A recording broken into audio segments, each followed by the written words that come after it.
Zdravo, moje ime je Ivana. U ovom video predavanju govorimo o profitu ili na srpskom o zaradi. Profit je količina novca koja ostaje nakon što kompanija ili preduzetničko pravno lice plati sve troškove. Dakle, formula zvuči jednostavno. Profit se dobije tako što od priliva novca odbijemo sve troškove.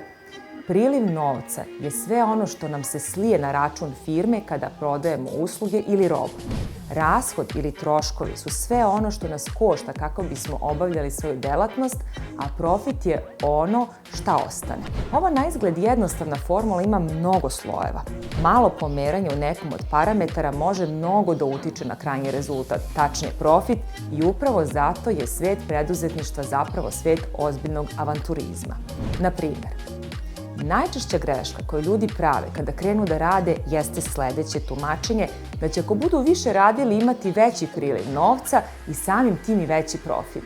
To je netačno jer je profit mnogo kompleksnija stvar. Ukoliko više radite, vi svakako trošite neke sopstvene resurse. Ti resursi ne moraju nužno biti novčani, ali ih trošite i na kraju će se oni odraziti na profit.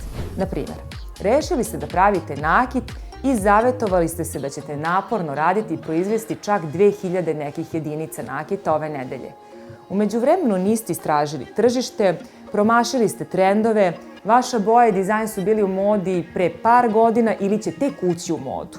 Vi ste izradili 2000 jedinica, opteretili se, ušli u kredit i umorni ste, a roba se ne prodaje. Promašaj. Iako ste bili vredni, radili, priliva nema, samim tim ni profita, najbliže istini može da bude stav da što budete mudrije radili, to će vam profit biti veći, a vi ćete biti uspešniji preduzetnik. Druga greška koju ljudi prave je ideja da će smanjiti troškove tako što će smanjivati satnice ili dnevnice radnicima ili kupovati nekvalitetnije sirovine za svoje proizvode. Da, troškovi će možda biti manji, ali vremenom će sve manje ljudi kupovati vaše proizvode loše kvaliteta, a i vaši zaposleni će otići čim im se bude ukazala bolja prilika i opet ćemo biti na istom. Smanjit će se prihodi. Sa prihodima će se smanjiti profit i gubimo u igri.